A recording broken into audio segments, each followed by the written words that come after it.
எனக்கு சிகிச்சை முறையை ஆரம்பத்தில் மசாஜ் செய்வது எனக்கு முக்கியமாக இருந்தது.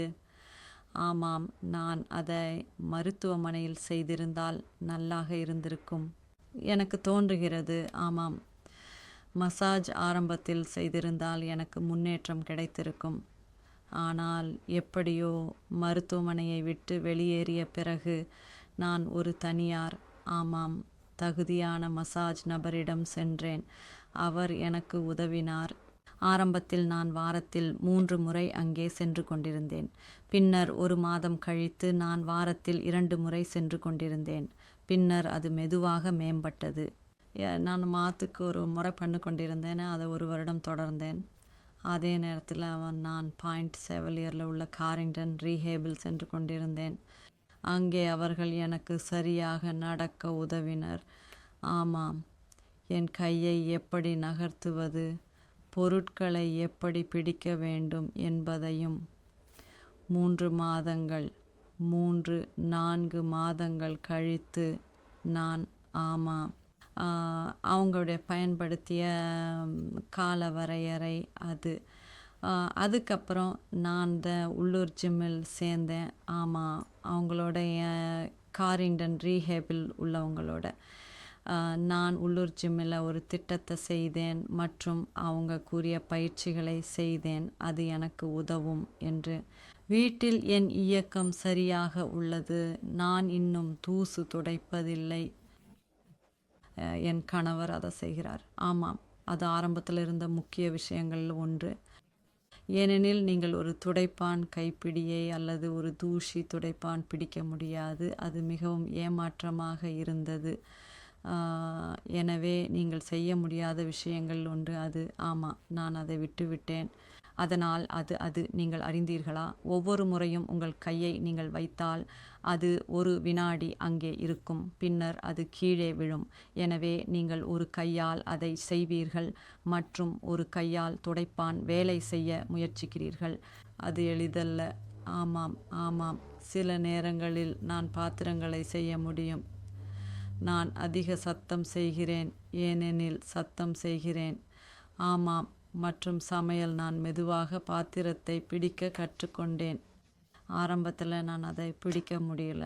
ஆனால் அல்லது நீங்கள் கலக்கும்போது பாத்திரத்தை பிடிக்க முயற்சிக்கும்போது மெதுவாகவும் நீங்கள் பயிற்சி பண்ணுறீங்க, நீங்கள் முயற்சிக்கிறீங்க மற்றும் அந்த கையை அந்த நிலையில் வைத்திருக்க கற்றுக் கொடுக்கிறீர்கள். அதை கீழே இழுத்து விடாமல் அல்லது அது போன்ற ஏதாவது செய்யாமல். ஆமாம், எனவே எனக்கு 4 ஆண்டுகள் ஆகிவிட்டது. அதனால் அது எளிதல்ல. ஆம், நான் வேலை செய்கிறேன் என்பதில் நான் பக்கவாதத்திற்கு முந்தைய செயல்பாடுகளுக்கு திரும்பிவிட்டேன் என்று நீங்கள் கூறலாம். ஆமாம், நான் முன்பு செய்ததை செய்யவில்லை. ஆமாம், நான் தொழிலை மாற்றியுள்ளேன். ஆமாம், எனது உடல் ரீதியாக நான் முன்பு செய்ததை செய்ய முடியாது. நான் இப்போது என் சொந்த முயற்சியில் ஒரு தொழில், ஆமாம், ரியல் எஸ்டேட்டில் நான் என் சொந்த நேரத்தை தேர்ந்தெடுக்க முடியும். நான் செய்யக்கூடிய பணியின் அளவை தேர்ந்தெடுக்க முடியும். எனவே நான் கட்டுப்படுத்தி கொள்ள முடியும். எனவே அந்த வகையில் இது ஒரு சிறந்த தொழில் மற்றும் நான் செய்ய வேண்டிய அளவுக்கு வேலை செய்யவில்லை என்றாலும், ஆமாம், எனக்கு என் இயக்கத்தையும் என் பணியையும் பொறுத்து ஒரு நல்ல முதலாளி இருக்கிறேன். ஆரம்ப கட்டங்கள் மிகவும் ஏமாற்றமாக இருந்தன. ஆமாம், நான் கூறியது போல இது வாழ்க்கைக்கே ஆகுமா என்ற பயம் இருந்தது. ஏனெனில் மருத்துவமனையில் அவர்கள் நான் ஒருபோதும் 100க்கு 100 பெறமாட்டேன் என்று கூறினார்கள். அது மிகவும் மனமுடைந்தது. ஆமாம், நீங்கள் எப்போதும் மகிழ்ச்சி இல்லாமல் இருந்தீர்கள். நீங்கள் ஒரு சுமையாக இருந்தீர்கள். சில நேரங்களில் நீங்கள் மனச்சோர்வாகவும் சில நேரங்களில் மிகவும் கோபமாகவும் மற்றும் நிச்சயமாக சில நேரங்களில் ஏமாற்றமாகவும் இருந்தீர்கள். ஆமாம், அது கடினமாக இருந்தது. நான் என் நாக்கை கடிக்க வேண்டியிருந்தது, ஏனெனில் நீங்கள் பொறுமை இழக்கிறீர்கள். நீங்கள் யாரிடமாவது ஏதாவது செய்ய சொல்லலாம். ஆனால் நமது நேரத்தின் உணர்வு ஒரு சாதாரண நபரின் உணர்வாக இருக்காது.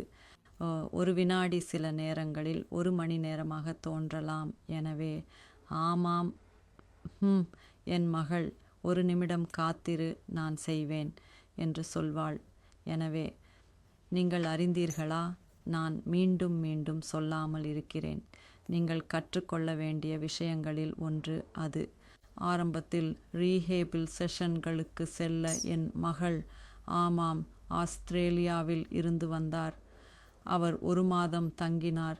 எனவே அவர் என் டிரைவர், என் சமையல்காரர், தூய்மைப்படுத்துபவர் எல்லாம் இருந்தார். பிற குடும்பத்தினர் உதவினர். அவர்கள் அந்த காலத்தில் அனைவரும் உதவினர்.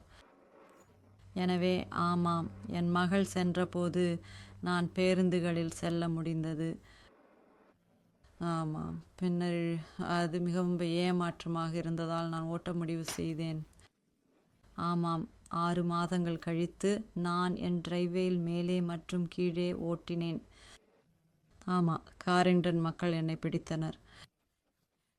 அவங்கள் சொன்னார்கள், நான் ஒரு சிறப்பு பரிசோதனை பெற வேண்டும். எப்படியோ டாக்டர் அதை ஒப்புக்கொண்டார். எனவே நான் மகிழ்ச்சியாக இருந்தேன்.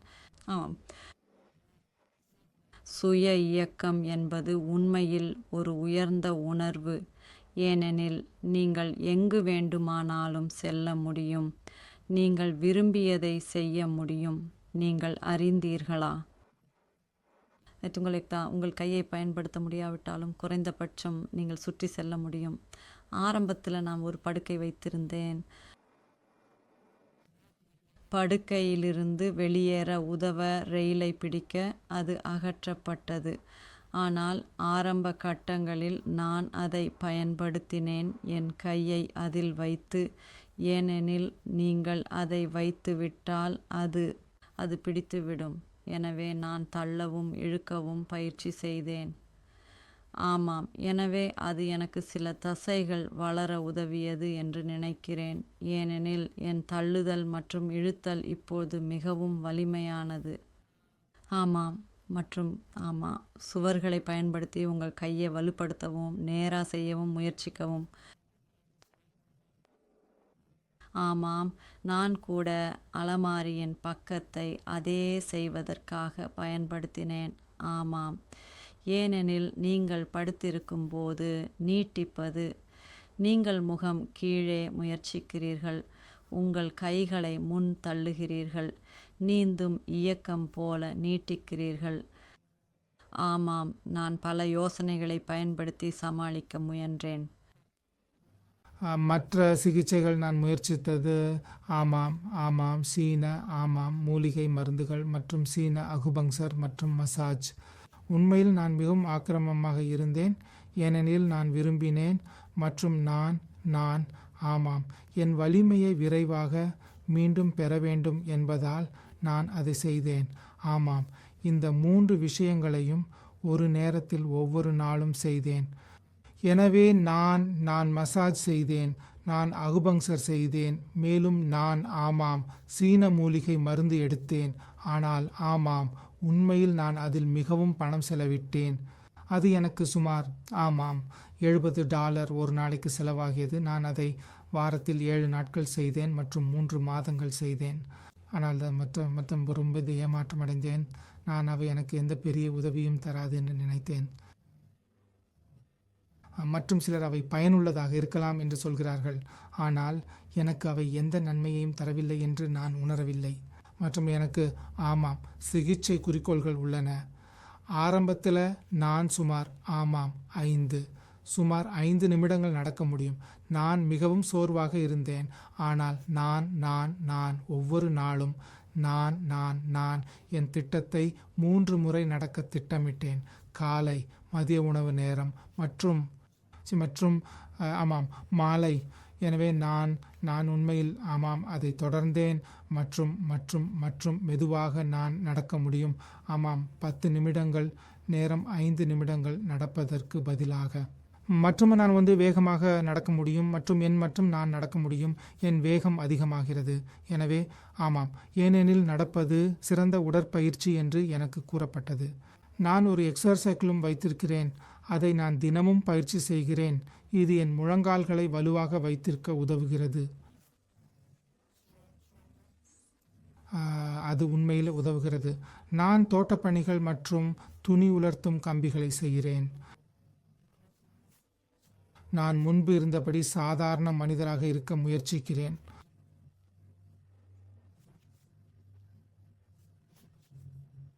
நான் இன்னும் ஓட்டுவதற்கு தகுதியானவனாக இருக்கிறேனா என்று எனது திறனை சோதிக்க முயற்சிக்கிறேன். ஆம், நான் ஓட்ட முடியும், ஆனால் முன்பு போலவே கவனமாக ஓட்ட வேண்டும். எனது பார்வை முன்பு போல பலவீனமாக இருக்கும் என்பதால், அதிர்ஷ்டவசமாக எனது மனைவி எப்போதும் ஓட்டுவதால் எனக்கு ஓட்ட தேவையில்லை. ஆனால் நான் இன்னும் ஓட்ட முடியும் என்று சொல்ல முடியும். பக்கவாதம் ஏற்பட்ட பிறகு மக்கள் ஓட்ட முடியும். சில சீரமைப்புகளுக்கு பிறகு ஸ்டியரிங் வீல்களில் சில மாற்றங்கள் செய்தால் அவர்கள் இன்னும் ஓட்ட முடியும். அது அவர்களின் உடல்நிலை மற்றும் அவர்களின் மருத்துவரின் அனுமதியை பொறுத்தது. நான் ஏற்கனவே 4 முறை விமானத்தில் பயணம் செய்துள்ளேன். எனது விமான டிக்கெட்டுகளை பதிவு செய்யும் போது எந்த பிரச்சனையும் இல்லை. நான் எனது பயண முகவரிடம் எனக்கு வாகன நுழைவு உதவி தேவை என்று சொன்னேன். அவர்கள் விமான நிலையத்தில் வாகன நுழைவை வழங்கினர். அவர்கள் என்னை கேபினுக்கு அழைத்துச் செல்ல முடியும் என்று சொன்னார்கள். எந்த பிரச்சனையும் இல்லை. நீங்கள் நலமடைய விரும்பினால் உழைக்க வேண்டும். நீங்கள் நலமடைய முடியும் என்று நினைக்க வேண்டும். உங்களுக்கு ஒரு காயம் ஏற்பட்டால் அது அடுத்த நாளே குணமாகாது. காயம் குணமாக சில நேரமாகும். ஆனால் தொடர்ந்து முயற்சிக்க வேண்டும். ஒரு நாள் நீங்கள் நலமடைவீர்கள். அந்த மதிப்புமிக்க நேரத்தை வீணாக்க வேண்டாம். அதுவே நான் நினைப்பது. தொடர்ந்து முயற்சி செய்ய வேண்டும் என்று நினைக்கிறேன். நான் நலமடைவேன் என்று தெரியும். எனது வாழ்க்கையை எளிதாக்க வேண்டும். வெறும் உட்கார்ந்து நலமடையாது என்று நினைப்பதை விட அடிப்படையில் உங்களை பிஸியாக வைத்திருக்க வேண்டும். வேலைகள் செய்து பயிற்சி செய்து வெறும் உட்கார்ந்து யோசிக்க வேண்டாம். உங்களை பிஸியாக வைத்திருங்கள். அதுவே முக்கியமானது. பயிற்சி செய்யுங்கள். ஒரு நாளில் கொஞ்சம் செய்தால் 10 நாட்களில் நிறைய கிடைக்கும். அது ஒரே இரவில் நடக்காது. முன்பு நான் ஒரே இரவில் எழுந்து நிற்பேன் என்று நினைத்தேன். இல்லை, அது நடக்காது. பட் ஒரு வாரத்திற்கு பிறகு ஒவ்வொரு வாரமும் மாற்றத்தை காணலாம். உங்கள் மனதை அதில் செலுத்தினால் ஒரு இலக்கை அமைக்கவும் அது மாறும். அது ஒரே இரவில் நடக்காது. ஆனால் ஒவ்வொரு வாரமும் மாற்றத்தை காணலாம். அதே நோயால் பாதிக்கப்பட்டவர்களுடன் தொடர்பில் இருக்கிறது முக்கியம் என்று நினைக்கிறேன். நீங்கள் குறிப்புகளை பகிரலாம். ஒருவருக்கொருவர் கேளுங்கள். என் விரல்கள் மிகவும் வளைந்து கொண்டிருக்கின்றன. என் நண்பரின் வீட்டிற்கு சென்று அவர்களின் விரல்களை பாருங்கள். அது எனது நடையை மிகவும் பாதிக்கிறது. நான் எப்போதும் அவங்களை அழைக்கிறேன். அவர்களின் விரல்கள் எப்படி இருக்கின்றன என்று பார்க்கிறேன். அவர்களின் விரல்கள் வளைந்துள்ளதா என்று பார்க்கிறேன். குறிப்புகளை பகிர்வதற்காக. நான் பக்கவாதம் ஏற்பட்டவர்களோடு பேசுகிறேன். அவங்க எப்படி பக்கவாதத்தை கடந்து வந்தார்கள் என்று பார்க்கிறேன். அது எனக்கு ஊக்கம் அளிக்கிறது. நான் நேர்மறையாக நினைத்தால் நலமடைய வாய்ப்பு உள்ளது. என் நண்பரினுடைய தந்தை 4 ஆண்டுகளுக்கு முன்பு பக்கவாதம் ஏற்பட்டார். ஆனால் இன்றைக்கு அவர் மிகவும் ஆரோக்கியமாக இருக்கிறார். அவர் பக்கவாதம் ஏற்படும் முன்பு போலவே இருக்கிறார். அவர் பக்கவாதம் ஏற்படும் முன்பு விட உடல் நலமாக இருக்கிறார். அவர் மிடில்மோர் மருத்துவமனைக்கு வந்தபோது 4 ஆண்டுகளுக்கு முன்பு அவரை கண்ட அனைத்து நர்ஸுகளும் அவர் எப்படி நல்ல நிலையில் இருக்கிறார் என்று நம்ப முடியவில்லை. அவர் சாதாரண மனிதரை போல நடக்கிறார். நீங்கள் சொல்ல முடியாது. பக்கவாதம் அவரது வலது பக்கத்தை பாதித்தது. ஆனால் எனது நிலைமையில் பக்கவாதம் எனது இடது பக்கத்தை பாதித்தது. எனது பக்கவாதத்திற்கு பிறகு உணவு பழக்கத்தை மாற்றினேன். மறுவாழ்வு, ஜிம், எனக்கு பிடித்த விளையாட்டுகளை மீண்டும் தொடங்கினேன். வெளியே செல்வது, நான் முதலில் பக்கவாதம் ஏற்பட்ட போது நான் சரியாக பேச முடியாததால் வெளியே சென்று மக்களை சந்திக்க பயந்தேன். ஆனால் என் நண்பர் வந்து, வெளியே செல்வதில் வெட்கப்படாதீர்கள் என்று சொன்னார். அதற்கு பிறகு வெளியே சென்று மக்களை சந்திக்க நான் வெட்கப்படவில்லை. எனக்கு பக்கவாதம் ஏற்பட்டதால் நான் சாதாரணமாக இல்லை என்று நினைக்கும் மற்றவர்களும் சாதாரணமாக இருக்கிறார்கள். அதுவே நான் செய்தது. வெளியே சென்று மக்களை சந்தித்தேன். அது எனது நம்பிக்கையை மீண்டும் கொண்டு வந்தது.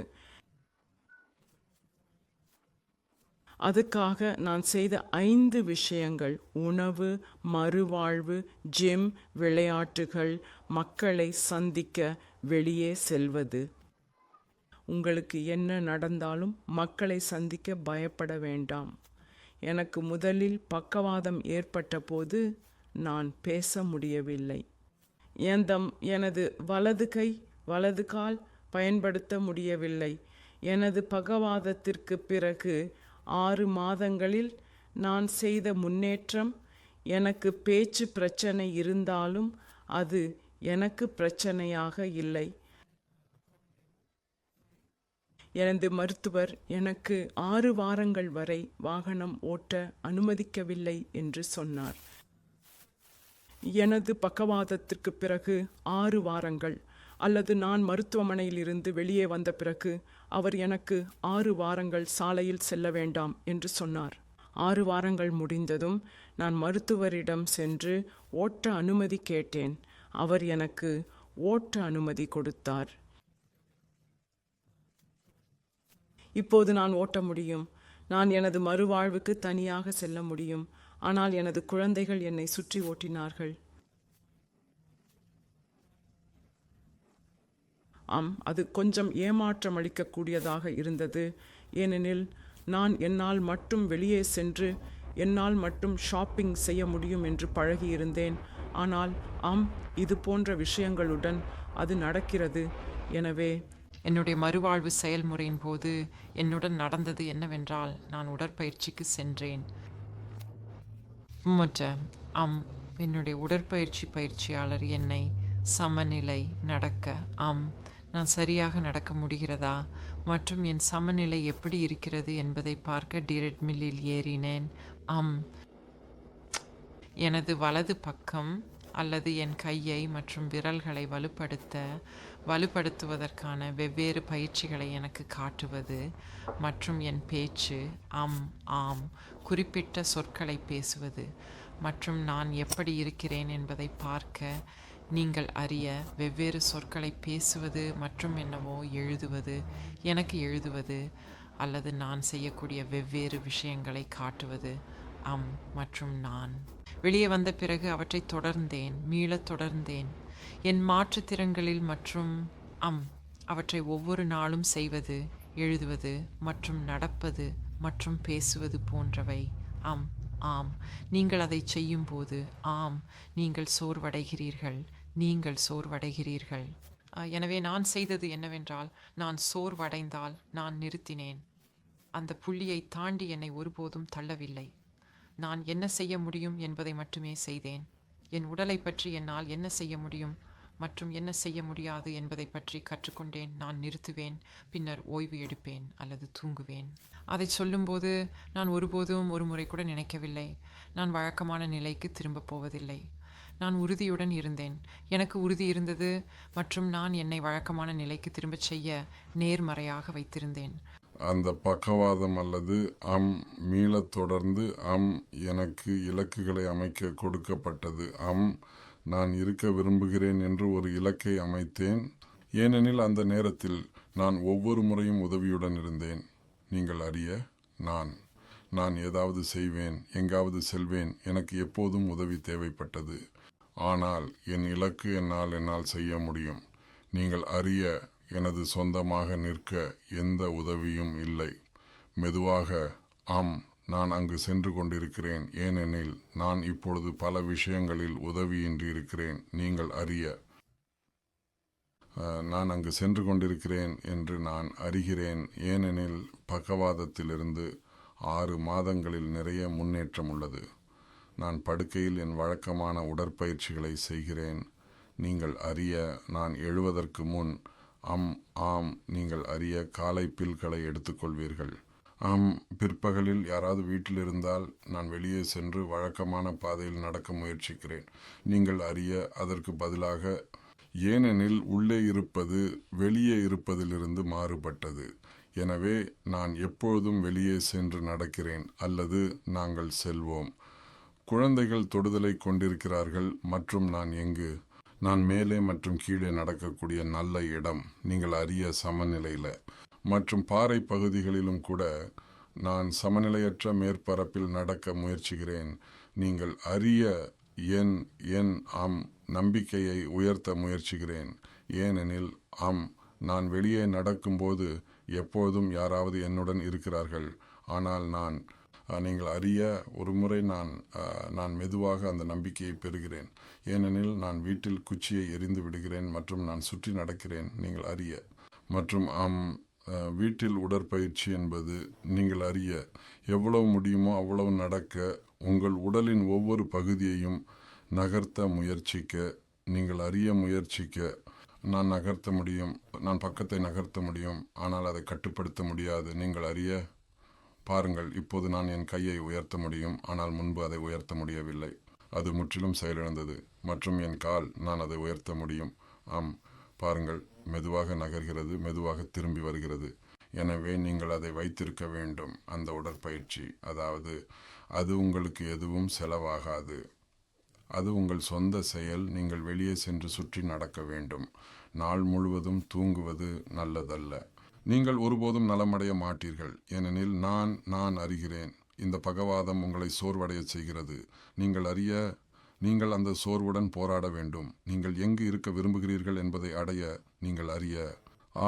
என்னை உதவுவதற்காக என் வீட்டில் வைக்கப்பட்டிருந்த விஷயங்கள், குளியலறையில் கம்பிகள் இருந்தன மற்றும் கழிப்பறையில் கம்பிகள் இருந்தன. மற்றும் ஏனெனில் எங்கள் சில லவுஞ்ச் ஸ்வீட் ரொம்ப தாழ்வாக இருந்தது, எனக்கு எழுவது கடினமாக இருந்தது. அவங்கள் என்னென்று தெரியல, அவர்கள் நாற்காலியை உயரமாக்குகிறார்கள். மிடில்மோர் ஆக்கபூர்வ சிகிச்சையாளர் இதையெல்லாம் எனக்காக செய்தார். நான் மறுவாழ்வு செல்லும் முன் உடற்பயிற்சிக்காக அவர்கள் என் கையுடன் படுக்கையில் உடற்பயிற்சிகளை செய்தனர். என் பார்வையாளர்கள் என் கையை மசாஜ் செய்ய பரிந்துரைத்தனர். ஆனால் நான் உட்கார்ந்தால் அதில் சாயாமல் அல்லது அதை தொங்க விடாமல் மிகவும் கவனமாக இருக்க வேண்டும். நான் படுக்கையில் நன்றாக உட்கார முடிந்தது. அவங்க என் போலி பற்களை எடுத்த பிறகு நான் நல்லா பேச முடிஞ்சது. அதனால் நான் இங்கு நீண்ட காலம் இருக்கப் போவதில்லை, நான் விஷயங்களை செய்யப் போகிறேன் என்று சிந்திக்கத் தொடங்கினேன்.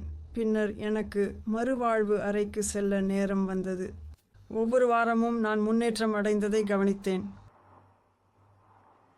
நான் எழுந்து காலை உணவுக்கு செல்ல அனுமதிக்கப்பட்டேன். அந்த நேரம் வரை எனக்கு சிரமமாக இருந்தது, பாலை கிழிப்பது மற்றும்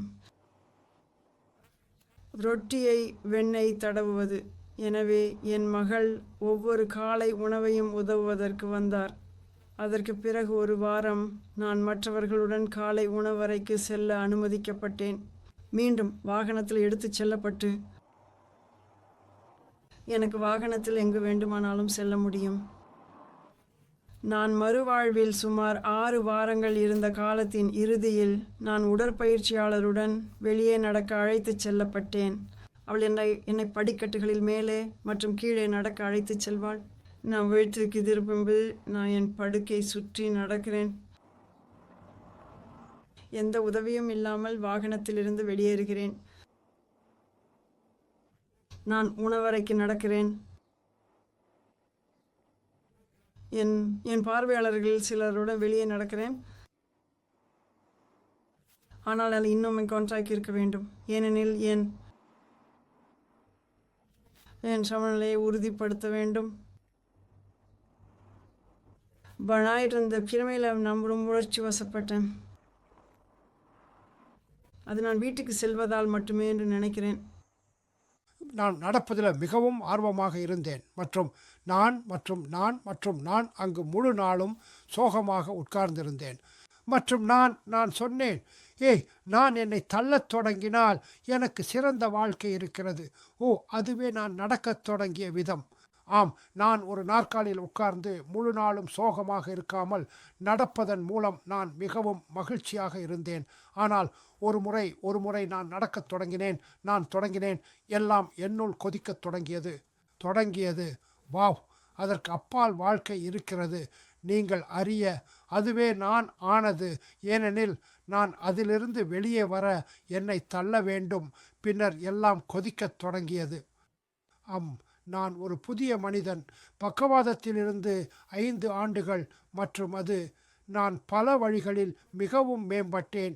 ஏனெனில் முன்பு நான் வாகனத்திலிருந்து வெளியே நகர அனுமதிக்கப்படவில்லை. ஆனால் இப்போது நான் எழுந்து சுற்றி நடக்க முடியும். தயவு செய்து கைவிடாதீர்கள். இல்லை, முன்னேறுங்கள். அதிலிருந்து வெளியே வாருங்கள் மற்றும் தொடர்ந்து முன்னேறுங்கள். அல்லது நாங்கள் அங்கு செல்வோம். ஆனால் நாம் இல்லை என்றால் நாம் எதுவும் இல்லை. மற்றும் நான் நினைக்கிறேன் நம்மில் பலரின் சோதனை இன்று இப்போது எளிதில் கைவிடுவது. தயவு செய்து முன்னேற முயற்சி செய்யுங்கள். முன்னேற நீங்கள் அறிந்திருக்கிறீர்கள், நமக்கு முன்னால் ஒரு நல்ல வாழ்க்கை இருக்கிறது. நாங்கள் மேலும் உடற்பயிற்சி செய்தால். நான் நினைக்கிறேன் இது மக்களுடன் நேரத்தை செலவிடுவதும் கூட. நீங்கள் அறிந்திருக்கிறீர்கள், வீட்டில் இருக்காதீர்கள் மற்றும் 4 சுவர்களுடன் பேசாதீர்கள், ஏனெனில் அவை உங்களுக்கு பதிலளிக்காது. நான் ஆண்டுக்கு 4 காலங்கள் இருக்கிறேன். நான் இங்கு உள்ள முதியோர் மருத்துவமனைக்கு செல்வேன்.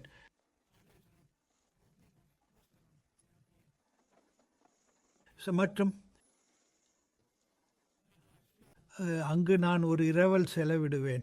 என் வேலை வால்டாவை எங்காவது போகச் சொல்லுவது, ஏனெனில் நான் அவளை பார்க்க விரும்பவில்லை. இது ரொம்ப சிறந்தது. அவள் வெளியே சென்று மகிழ்ச்சியாக இருக்கிறாள் என்று நான் அறிவேன். நான் இங்கு உள்ள கிளப்புக்கு செல்வேன். அங்கு பவுல்ஸ் நடத்தப்படுகிறது. மேலும் நாங்கள் 1 மணி நேரம் மற்றும் அரை மணி நேரம் பவுல்ஸ் விளையாடுகிறோம். இது மக்களுக்கு நல்ல உடற்பயிற்சி. அங்கு செல்லும் அனைவரும் திரும்பி செல்கிறார்கள்.